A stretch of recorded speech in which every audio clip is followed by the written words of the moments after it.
In 2013, current Los Angeles Clippers coach Doc Rivers departed the Boston Celtics because he did not want to endure the team's inevitable rebuilding process. Just 4 years later, he finds himself praising his former team's quick turnaround. Irony, payback, or whatever you want to call it, Rivers now finds himself barely staying afloat in the Western Conference with the Clippers. That, however, hasn't stopped the coach from admiring what Celtics president of basketball operations Danny Ainge and coach Brad Stevens have done the past 4 years.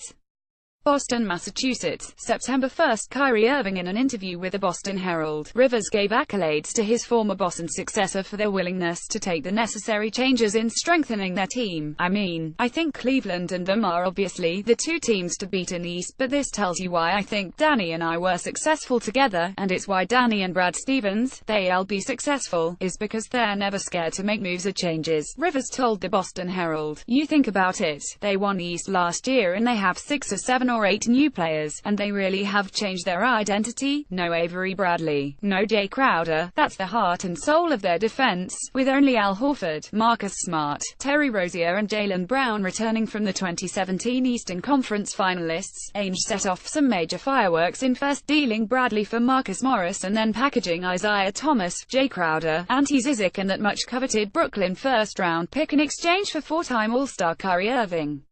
That all occurred in addition to the signing for Gordon Hayward. Now the Boston Celtics have the players in place to really challenge the Cavaliers for the East, while at the same time setting themselves up for a bright future. A sense of regret. Does Rivers regret his decision to leave Boston? Not really. He led the team to a championship in 2008 and challenged for another in 2010, but, after 9 seasons in Boston, he just felt it was time for a new challenge. "My love for the Celtics hasn't changed," Rivers said. "For me, it was time for me to change. When you're somewhere for 9 years, you don't think whether it's the right or wrong decision. You think it's the right decision for you at that time. But as far as wanting them to do well, that will never change, unless they're playing me." Doc Rivers went on to express love for Ainge and the ownership team and reiterated his praise for the job they have done. In fact, he called it the best rebuilding job he has ever seen in all of sports. If not regret for leaving Boston, it certainly sounds like Rivers still bleeds green.